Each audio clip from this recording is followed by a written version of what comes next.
오늘은 에레미야가 3장 19절에서 24절 말씀을 같이 합독할 텐데요. 예레미야 애가가 남유다가 이제 바벨론에 의해서 멸망하고 예루살렘이 이제 무너지고 이제 포로로 끌려가는 그 상황에 쓰여졌던 다섯 편의 시를 모아놓은 거예요. 그런 고난의 상황을 자기가 직접 겪고 상황을 보고 이제 적은 시인데, 읽으실 때 십자가에 달리신 예수님께서 하나님께 기도 올린다고 생각하고 한번 읽어보셨으면 좋겠어요. 예, 같이 19절부터 읽도록 하겠습니다. 내 고초와 재난, 곧 습과 담즙을 기억하소서. 내 마음이 그것을 기억하고 내가 낙심되오나 이것을 내가 내 마음에 담아두었더니 그것이 오히려 나의 소망이 되었사옴은 여호와의 인자와 긍휼이 무궁하심으로 우리가 진멸되지 아니함이니이다. 이것들이 아침마다 새로우니 주의 성실하심이 크시도소이다. 내 심령에 이르기를 여호와는 나의 기업이시니 그러므로 내가 그를 바라리라 하도다. 아멘. 여호와는 나의 기업이시니라는 제목으로 하나님 말씀을 선포하고자 합니다. 예레미야 애가서는 예언서에 속하지만은 다섯 편의 완전한 시를, 두루마리죠. 다섯 개의 두루마리를 모아놓은 시집이에요, 시집. 근데 시의 형태인데 예언서로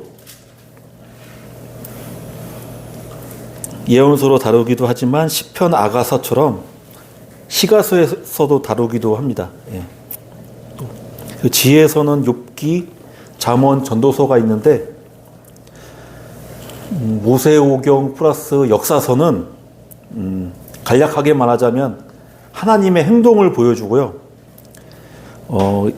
예언서는 대선지서, 소선지서 하는 그 예언서는 하나님의 말씀을 나타냅니다. 그리고 그 하나님의 행동과 말씀에 대한 그 이스라엘 백성의 응답이 시가서 및 지혜서로 이렇게 나타나게 돼요. 간략하게 이렇게 말하자면, 예레미야 애가서가 영어로 하면은 예레미야는 빠지거든요. 그래서 두 가지 의견이 있어요. 예레미야가 이 애가서 다섯 편의 시를 짓고 모아놨다라는 설이 있고, 예레미야는 전혀 상관없는데 예레미야 당시 남유다가 멸망하는 그 상황, 하나님께 심판을 받는 상황에 겪었던 사람이 쓴 시를 모아둔 그런 설이 있어요. 두 부류가 있어요. 근데 누가 적었는지 그것도 중요하지만 중요한 건 내용이니까. 애는 슬픔 애, 한자로 슬픔 애고요. 가는 노래가, 가요할 때 노래가, 그래서 애가 슬픔의 노래. 애가서는 예레미야 애가서는 주전 587년에 바벨론 왕 느부갓네살 왕이 남유다를 멸망시켰잖아요. 그리고 예루살렘 성전이 파괴돼요. 파괴된 사건을 보고서 직접 자기가 체험하고서 슬퍼하면서 쓴 다섯 개의 시를 모은 두루마리 책이에요.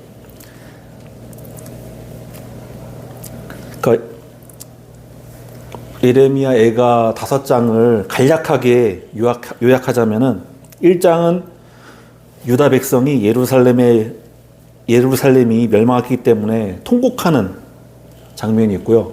2장은 야훼의 진노와 백성의 슬픔이 묘사되고 또 그로 인해서 슬퍼하고 분노해요, 백성들이. 이 분노하는 게 자기가 죄를 져서 이렇게 망해서 분노하는 건지, 아니면 왜 우리를 하나님의 자녀인데 왜 멸망시키지? 하는 분노인지는 모르겠지만 두 개 다 되겠죠. 뭐. 그리고 3장은 그 저자의 고난과 하나님의 긍휼을 기대하고 바라보는 장면이고요. 4장은 그 예루살렘의 그 포위 상황을 보여주고, 또 5장은 그 정복당한 백성들의 탄원 기도가 나와요. 근데 여기서 이제 중요한 부분만 제가 이제 말씀드리자면은, 에가서가 슬픔의 노래잖아요. 진짜 그 남유다가 멸망하는 그때 당시의 상황이 적나라하게 묘사되어 있어요. 그 야훼의 그 죄에 대한, 불순종에 대한 그 진노의 무서움을 그 에레미야 에가는 잘 보여주는데, 그 예루살렘이 한동안 그 바벨론에 의해서 포위되었거든요. 포위되면은 아무래도 물자가 이동이 힘들고 또 식량의 공급을 막잖아요. 막은 데다가 그 예루살렘 성 안에 가뭄이 기근이 심하여서 그런지 먹을 게 다 떨어져. 그래가지고는 거의 사람이 사람을 먹는 끔찍한 일이 일어나요. 영어로는 카니발리즘이라고 하더라고요.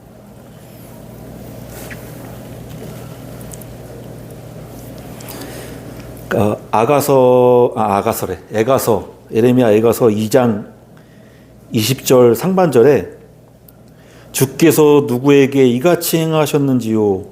여인들이 어찌 자기 열매 곧 그들이 낳은 아이들을 먹어오며, 먹을 게 없어서 자기 자식을 먹었대요. 자기 열매. 어떻게 보면 분신이잖아요, 자식은. 근데 자기 분신을 먹었다는 거예요. 근데 놀랍게 이걸 누가 예언한지 아세요? 실제로 일어난 이 장면을 예언한 사람이 모세예요, 모세. 모세가 가나안 입성을 앞에 두고서 그 이스라엘 이제 1세대는 갈렙과 여호수아 빼고는 다 죽잖아요. 불순종으로 말미암아 하나님께 원망 불평하로 말미암아 가나안 땅에 못 들어갔어요. 근데 2세대에게 선포한 고별 설교 중에 그 하나님의 언약을 깨고 불순종할 경우에는 인육을 먹게 될 것이다 라고 경고해요. 예언해요. 이런 장면이 있는, 성경 읽어봤는데 혹시 기억나세요? 안 나죠? 저도 읽어봐서 이런 내용이 있었나? 그런 경우가 되게 많은데 이런 내용이 있더라고요. 찾아보니까 신명기 28장 53절에 내가 적군에게 에워싸이고 맹렬한 공격을 받아 곤란을 당함으로 내 하나님 여호와께서 내게 주신 자녀 곧 내 몸의 소생의 살을 먹을 것이니라. 그런데 실제로 북이스라엘과 남유다가 멸망할 때 그 상황을 마치 모세가 본 것처럼 적군에게 에워싸이고 맹렬한 공격을 받아서 곤란을 당한대. 근데 실제로 북이스라엘 그 사마리아가 포위돼가지고요, 아람 군대에게 포위당해가지고 실제로 자식을 잡아먹는 때가 있었고, 그래서 북이스라엘은 멸망했죠. 그리고 남유다는 예루살렘 멸망 때에 그 하나님의 언약을 어기고서 그 대적한 대가로 나타난 그 비극적인 심판의 모습이 식인, 그러니까 자기 자식을 먹는다는 거는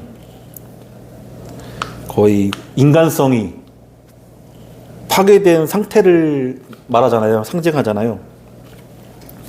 어떻게 보면 그냥 짐승 이하의 그런 상태. 그러니까 하나님의 말씀에 불순종하고 하나님과 단절될 때 어떤 상태가 벌어지나, 그런 최악의 상황이 자식을 잡아먹는 상황.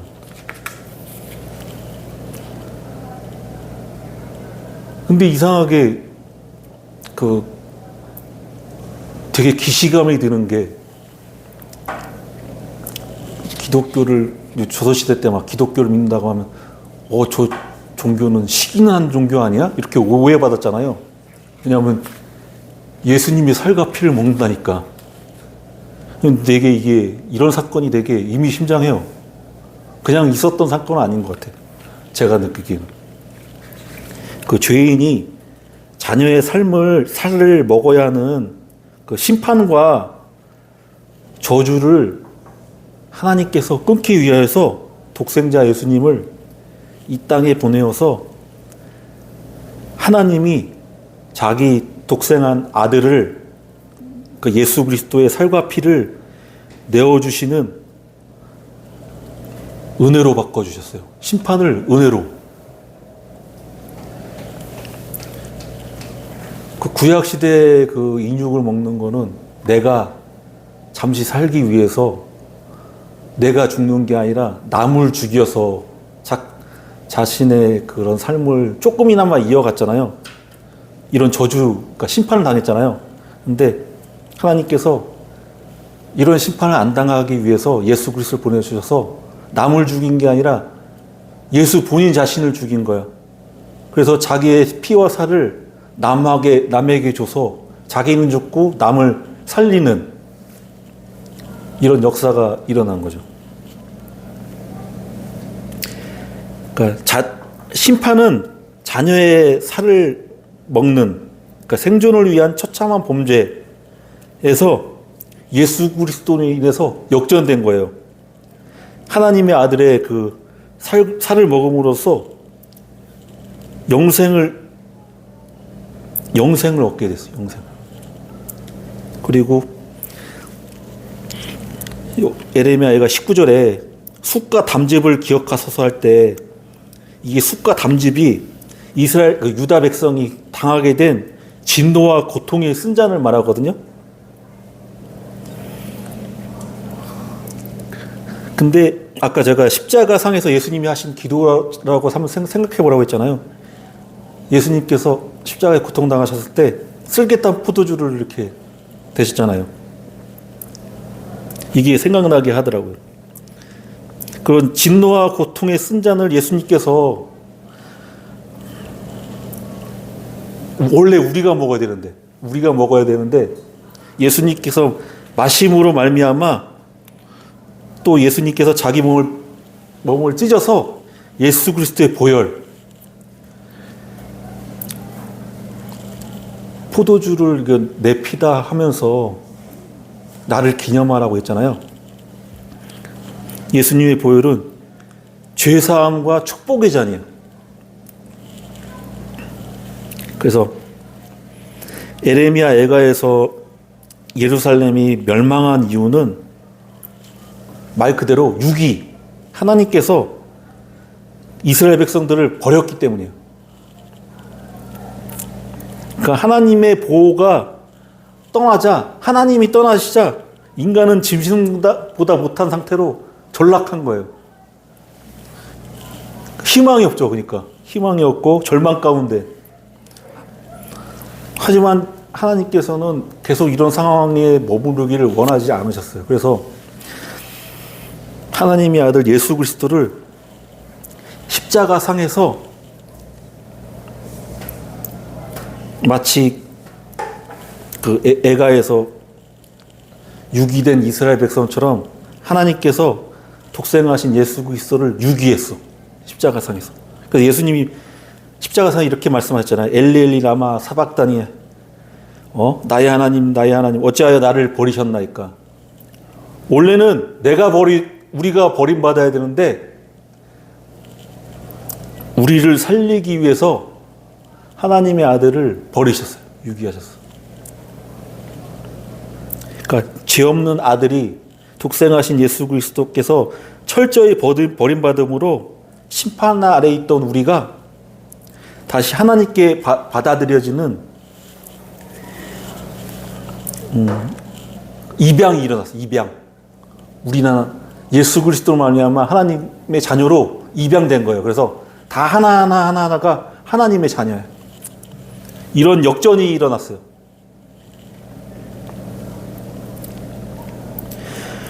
원래 죄인은 저주를 받아야 되는데 그 저주는 예수님께서 온전히 다 가져가셨고 하나님이 누리셔야 할 영광을 거저 우리에게 은혜로 주셨어요. 놀라운 이런 심판의 역전 현상이 일어난 거죠. 십자가상에서. 그래서 에레미야 애가도 어떻게 보면 마치 원래는 이스라엘 백성이 유기되고 이스라엘 백성이 고백하는 슬픈 노래 신데 마치 전 들리기에는 예수님께서 십자가상에서 이렇게 기도하시는 것처럼 저는 이렇게 느껴지더라고요.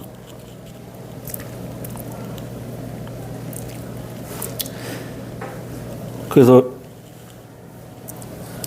이런 거를 그 심판의 역전 현상이라고 하더라고요. 이 용어가 이거 신학적인 용어인지 모르겠는데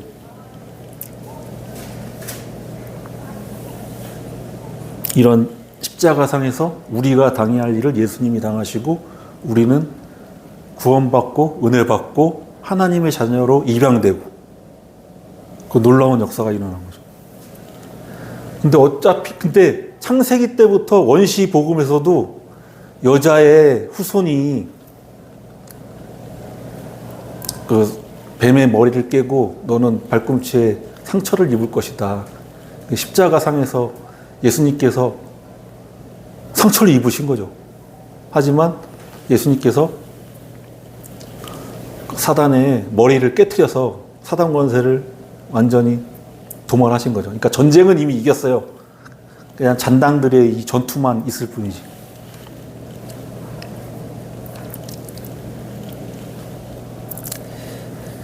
그 에레미야 애가 3장 그 19절에 그 숫과 담즙을 기억하소서 내 마음이 그것을 기억하고 내가 낙심되오나 그 나의 소망이 된 것은 22절에 여호와의 인자가 국률이 무궁하심으로 우리가 진멸되지 아니함이니이다. 예수 그리스도께서도 십자가에 달려 유기 당하시면서도 그 여호와의 인자와 긍휼하심을 끝까지 믿으셨어요. 그리고 23절에 또 은혜되는 게 아침마다 새로우니 주의 성실함이 크시도소이다. 그러니까 성령의 은혜를 받는다고 해서 막 바로 이렇게 계속 힘을 얻어가지고 하는 게 아니라 매일매일 새로운 힘을 성령님께서 공급해 주신다는 거예요. 그리고 24절에 이제 내 심령이 이르기를 여호와는 나의 기업이시니 그러므로 내가 그를 바라리이다 하도다. 성경에서 그 기업은 상속받을 몫이거든요. 그래서 그 분기시라고도 하는데 아버지와 두 아들이 있는데 그 막내 아들이 더 이상 아버지 밑에서 있기 싫다고 하면서 자기의 분깃을 달라고 하잖아요. 나의 분깃을. 그러니까 각자의 몫이 있는 거예요. 근데 다 줬는데 창녀와 이제 자기 친구들하고 이제 다 써가지고 이제 돼지 언혈을 먹으면서 고통당하다가 이렇게 사느니 차라리 아버지 집에서 종노릇 하는 게 낫겠다 해가지고 다시 돌아오잖아요. 아버지께 받아주시고.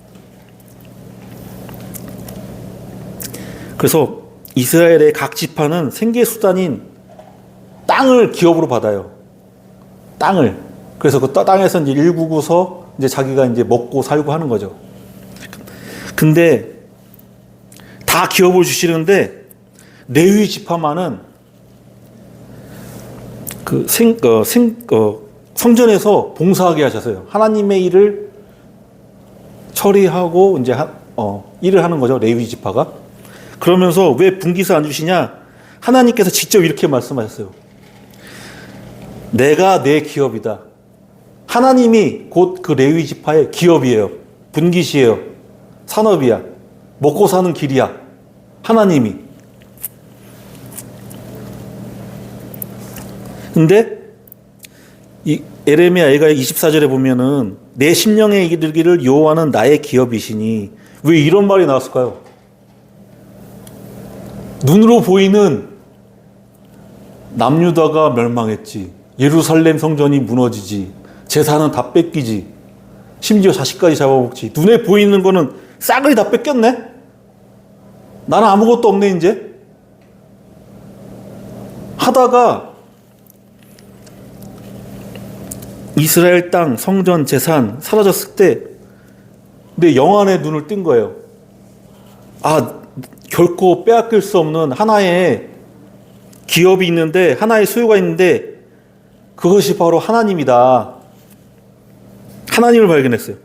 지금 당장 고통 속에 있어도 하나님의 존재 자체가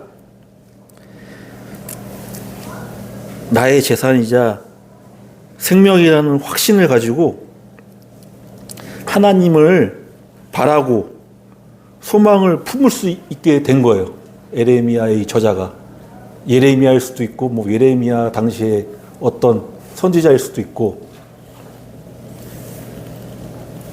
그러니까 귀중한 것을 잃어버리니까 더 귀한 것을 발견하게 된 거죠.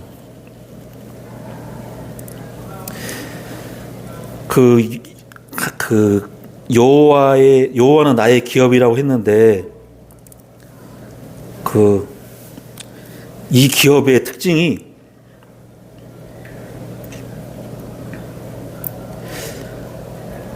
여호와 하나님 외에는 내 영혼의 갈증을 해소할 수가 없어요.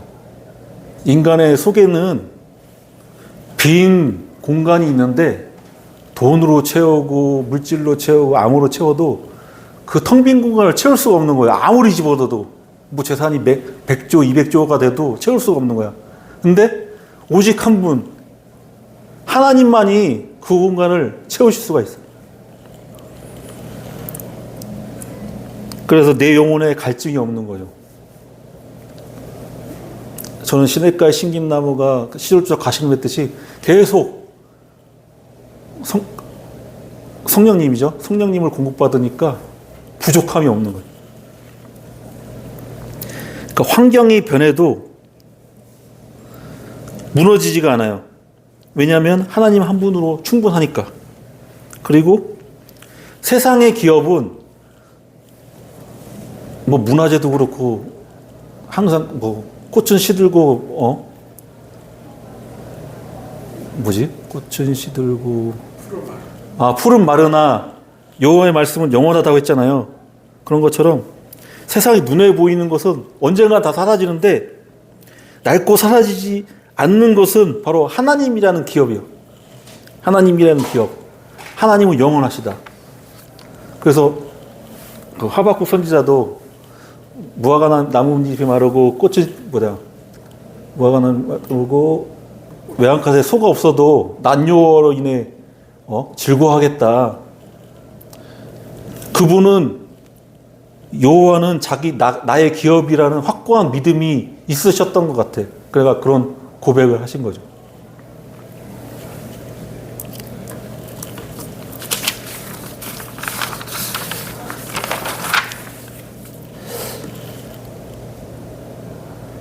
짧게 끝난다고 항상 하는데도 시간이 후딱 가네요. 이상하네. 여호와는 나의 기업이다라고 고백하는 믿음의 경지에 이르는 믿음의 형제자매 한빛교회 성도님이 되시기를 나사렛 예수 그리스도의 이름으로 축복합니다. 축복합니다. 축복합니다. 예.